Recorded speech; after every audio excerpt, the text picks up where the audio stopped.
Well, hey everyone, welcome back to another episode of the Holy Donuts podcast. I'm your host, Matt Lombardi, and I am joined today by someone who's a good friend, kind of special podcast, not someone who's a guest from a nonprofit organization per se, but my good friend, Jonathan Beck, founder at WeGive, who is, full disclaimer, sponsor of this podcast. I want to get that out of the way in advance. No nefarious intent here or anything like that, but Jonathan, man, thanks so much for joining me today. How's it treating you out in sunny Southern California? Good. Yeah, not super sunny right now, but it has been pretty good. Yeah. These are the months where you remind yourself that's why you deal with what you deal with to live here. Absolutely. Yeah. Cool. Well, thanks for being on the show. So why don't you start a little bit this way? Probably some people out there who, when they hear like, oh yeah, you founded WeGive, like a tech payments company for nonprofits, like how does one even get into that world with knowing your backstory? Like, dad was a preacher. Like, how do you even find yourself in that space? There's probably a lot of people who don't really get to see inside that world much. So just share with a little bit with folks listening, how'd you get to the point where you are in WeGive? Feel free to give the 30,000 foot view. Just share a little bit of your history and how you got to this. Yeah. 30, not 10, huh? 30. Get real high up. Yeah. I don't want you going too long. Yeah. I mean, dad was a pastor, but grew up in the Silicon Valley, so got into tech real easily. Basically, just everyone gets jobs with their, friends or family, friends or connections that they have, and those up there happen to usually be tech companies. So, yeah, got into tech, and I think I went to Pepperdine for college, so I always had they're all about, they push that pretty heavily, the give back kind of thing. So I don't know. Kind of just grew up in that world with my dad being a preacher and was always into that space. So got some experience in payments and in fintech, and decided to move over here. Yeah. And so what year did you found WeGive? Started WeGive it was originally called GiveList. Cool. Okay. Yeah. Started that in 2018 legally. So legally speaking, speaking, before it was a big business. Yeah. So 2018, it was originally a mobile app. And there were a bunch of these apps that came out around kind of that same time. Google had one that failed called One Today. Yeah. There were a couple of others. And it was basically trying to sort of do what's happened in investing, which is things have moved into like robo-advisor. It's been really democratized. Anyone can kind of come in and invest. So portfolio style giving, which is sort of reserved for like foundations, big private foundations, and I guess sort of donor advised funds as well. And so it's kind of a democratized donor advised fund. Find nonprofits you cared about, be able to give to them easily, and then be able to see what's going on with those donations. Turns out, no one cared. People acted like they cared, or they'd fund their donor advised fund, but couldn't get nonprofits to post or send any information back into the application. When they did, though, the engagement skyrocketed. People were really into seeing, some groceries that their church bought for a family, some content that they probably might not get shared. Those small little kind of raw moments might not get shared on a Sunday, right? Or on social media, because it's kind of maybe not appropriate for an Instagram post or something. But privately, with a community of people giving to fund activities like that, that is something that is appropriate. And so people would really, really took to those. And my background being in payments, me and somebody started a large payments company back in 2012-ish. And so I had some experience there, and was like, well, I think we should spin this out to nonprofits and churches specifically to be able to put this on their site instead of trying to drive people into an app. That's kind of the story. Yeah. That's awesome. We went 10,000 feet though. I tried to keep it at 30.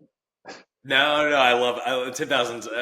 It gets a little more weeks, which is totally. Yeah. So one of the things I know, because we obviously get a chance to work with WeGive on a regular basis and clients on that, one of the heartbeats behind WeGive is helping nonprofits communicate impact to their donors, like actually seeing where their giving's going.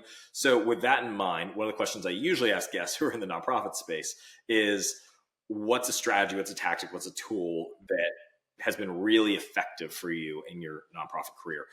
I'd like to spin that a little bit and say, for you, why is the impact, like communicating impact, such a big deal for WeGive and for you personally? And what are some kind of best practices around that you'd recommend to nonprofits? Yeah, I really tee me up there. Yeah, but I mean, I think it's a really important question because a lot of nonprofits aren't asking that. And it's really, this is what I always say when we're presenting the tool. I always say, when people donate, they're purchasing something, actually, and they're purchasing meaning for themselves by giving and knowing that you're an agent of action behind some kind of positive thing that's going to happen in the world. You're purchasing a feeling that you're making a difference and that your life matters. And not all of us are called to, be in the field doing things that are awesome all day long. And so we get to share in that by purchasing some of that meaning through donating. And that product's not delivered via UPS or the postal service. That product's delivered through communication.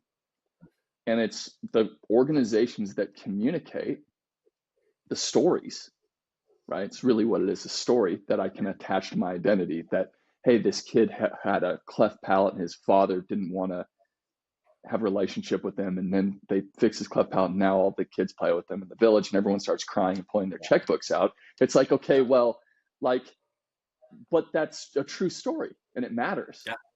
Right. Absolutely. And people want to be a part of that. And so that's okay to share those stories of impact. And it's actually what you should be doing to steward those donations well. So that's kind of the whole concept, was emotionally sort of how we feel about the space. But then if you look at the numbers back it up dramatically, right?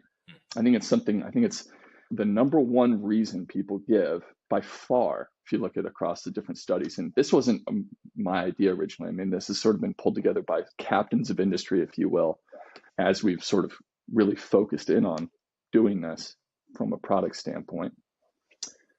The number one reason by far is people give to feel like they are making a difference. And the number one reason people stop giving is because they don't feel like they were communicated with about how their gift made a difference. And we're talking like really significant numbers. And when you look at, I'm a big key performance indicator, OKR numbers guy coming from kind of VC and startup world. When you look at nonprofit as an industry compared to other industries, the retention rates for nonprofit are horrific. Really bad compared to other business models. And first-time donors, average retention rates floats around 20% typically, right? You go into a church's database, they'll have 15, 20,000 people in their database, in their CHMS, and they'll have, 2,000 givers. And it's what's going on? Really well. Yeah, no, exactly. Yeah. And so it's like, what's going on? And I think it comes down to that. So yeah, I mean, for us, I think that's why it's a big deal. And then second part of your question was kind of tactics and tools around doing that. Some best practices. Yeah, well, I think it's communication ultimately. And I think communication in ways that people are used to getting communicated with, and in ways that give people station and are persistent, right? So when my church shares a story about, we partner with a refugee camp in Tijuana because we're in San Diego, it's right there. And so we'll do, a toy drive or something like that, or we'll send people down there that volunteer for certain things every other week. And some really cool things happen. When there happens to be time for the pastor to share something about that, usually there's no media created. If you happen to be there and he happens to have time, people happen to hear that story, great. But it's not persistent, then that falls off the back, right? Versus having a specific portal where I have station, right? I have identity. I can log in, and Yep. and there's a place where stories like that can live persistently Yep. on my profile and my account that I can Yeah. go back to.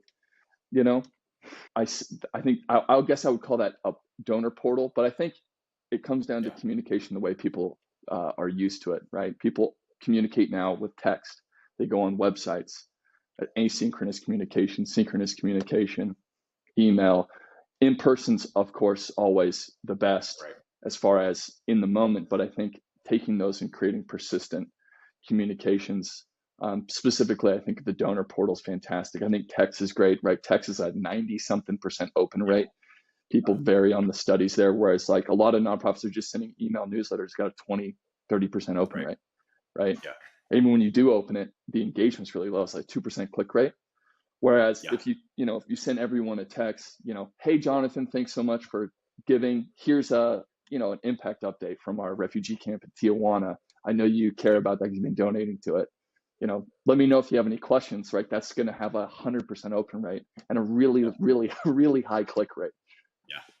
So I think people that treat the ways to engage and these channels realistically and well, which is sort of what you see in the for-profit world as well, right? The companies that are killing it with their marketing and communications are the ones that are using the new tools, but using them well and correctly.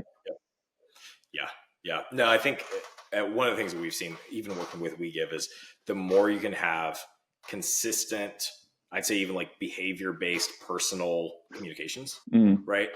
The more likely your donors are going to feel, right? Because it's personal. It's Behavior-based. behavior-based. I So like that. right. It's Yeah. behavior-based. So it's, oh, well, I just had an unsuccessful payment. And now I get what feels like a personal email saying, hey, looks like your card failed. We'd love to help you out with this. Or maybe it's on the positive side. Hey, you just gave this special Giving Tuesday thing above and beyond your typical monthly recurring gift. We know that's a stretch for you. Thank you so much.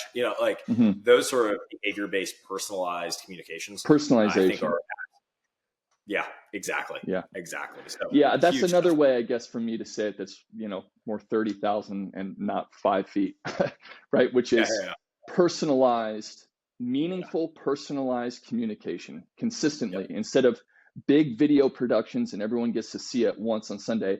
A quick email check-in and a 10-second video. Hey, how's it going? Here we are, blah, blah, blah. Thank you so much. Boom.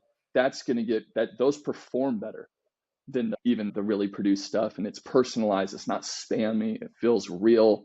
And so you're able to make an emotional connection. Yeah. I love it. Well, hey there, Holy Donuts listeners. Ever feel like your nonprofit's donor experience is like a jelly-filled donut with no jelly? Well, don't fret. We found the jelly to your donut dilemma. Enter WeGive, the software tool that's like the cream filling to your eclair, or should I say the glaze to your donut. With WeGive, you're not just taking a donation, you're rolling out a red carpet for every person who gives to your organization. And with WeGive, you get an incredible donor portal, events, pledges, surveys, segmentation, on and on we could go on the features. And those checkouts, though, smoother than my attempt to make homemade donuts, which let's just say didn't quite rise to the occasion. See what I did there? With WeGive's innovative engagement tools, your donors won't just feel the love, they'll be coming back for a second. Because nothing says thanks for your dough better than a world-class experience. So if you want to sprinkle some extra special magic on your donor relationships, check out WeGive.com.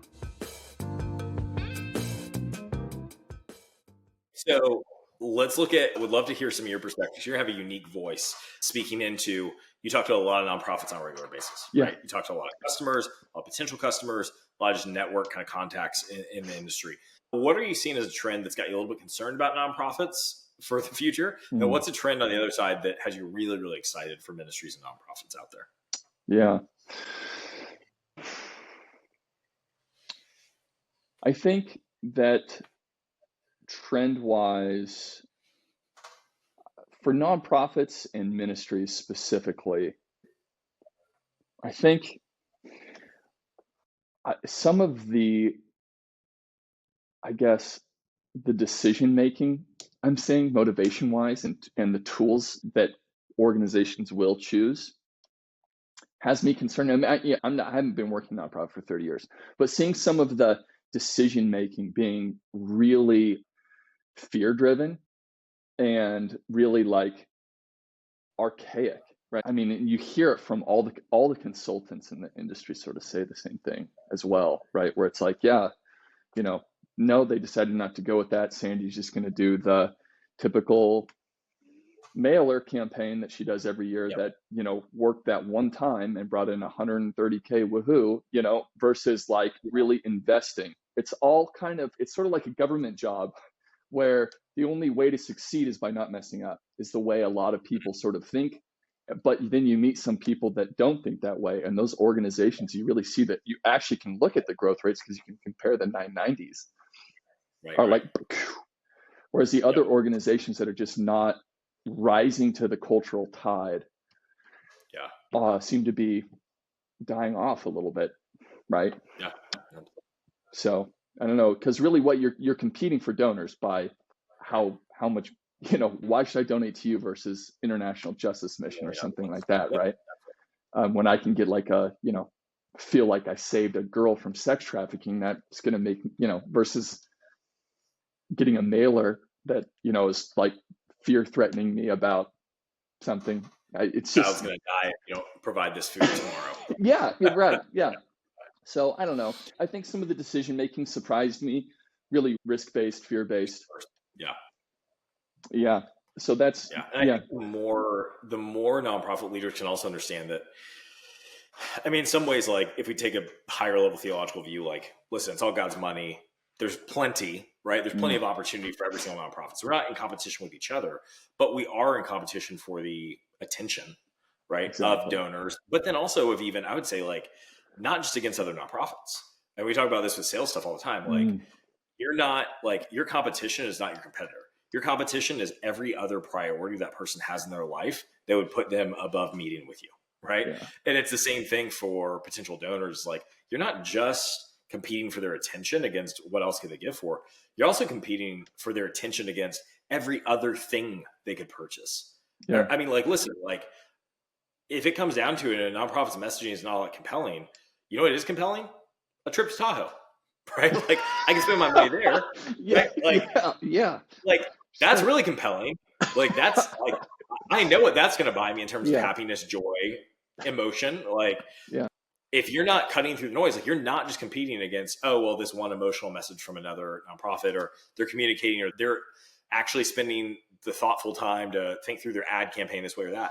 You're also competing against everything that your donor could invest in besides your mission. Right. Which And is so the why we're more you can think, pivoting to right. travel agency for Tahoe snowboard trips. Yeah. I love it. But you got to, I mean, like, if every, travel company out there is using all the digital tools at their disposal to communicate why Yeah. your donor should spend on their trip, you should probably be doing the same thing Totally. because you're going to need to counteract it. So, Yeah, I agree with you. so what's been a positive trend that you are actually excited about Yeah. outside of maybe some of the fear-based decision making? I'm seeing a generation of,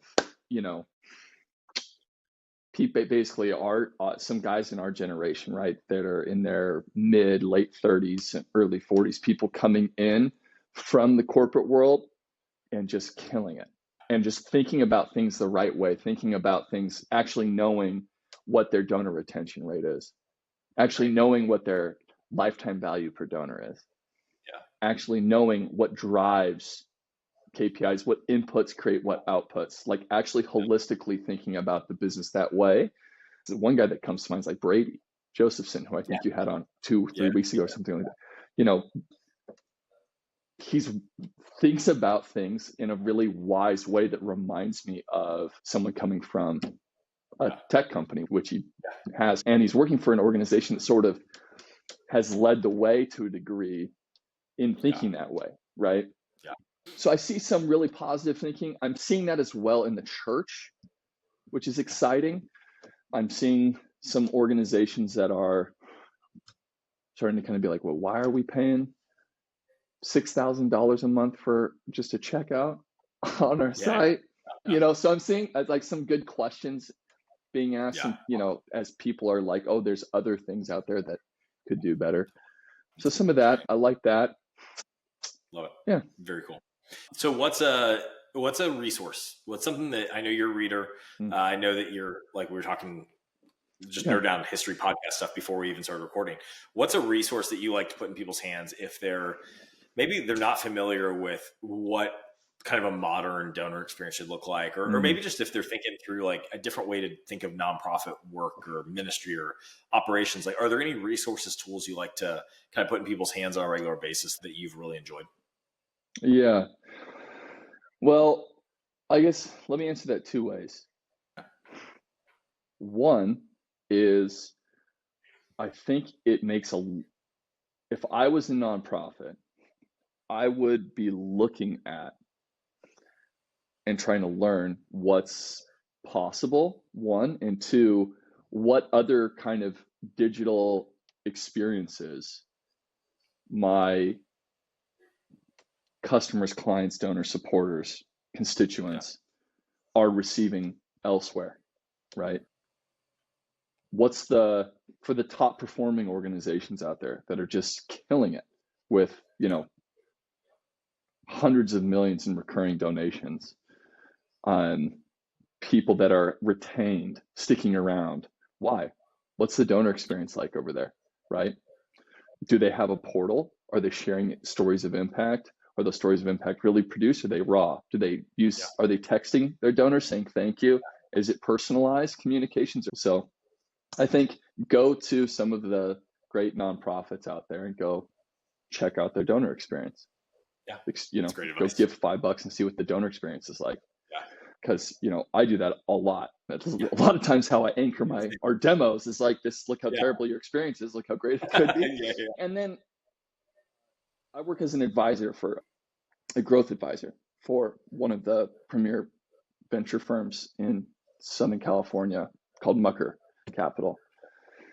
And I do weekly or bi-weekly calls with founders where they basically report to me on their growth, and I try to give them advice, basically, which is hysterical. I don't know how they have me in that role, but it's amazing. So I hear a lot of it's always some form of the same conversation, right? And I've been doing it for like 4 years now, or 3 years. And for myself as well, I have found that some of the blogs for the growth industry, there's a bunch of them. And like if you just Google, like best blogs for growth hacking or best blogs for finding product market fit, which are kind of like the two buzzwords where most of the good content's around, you can find some just remarkable, not just guides, but just ways of thinking, how to measure and how to test and how to actually real frameworks around that whole growth framework. I think would be really useful in nonprofit, which I think Brady was highlighting the last time he was here. I'm sorry to bring him up again, but it's reminding me that, he said that. I think it's a lot of those frameworks are ways of thinking that can be tremendously helpful, right? Yeah, absolutely.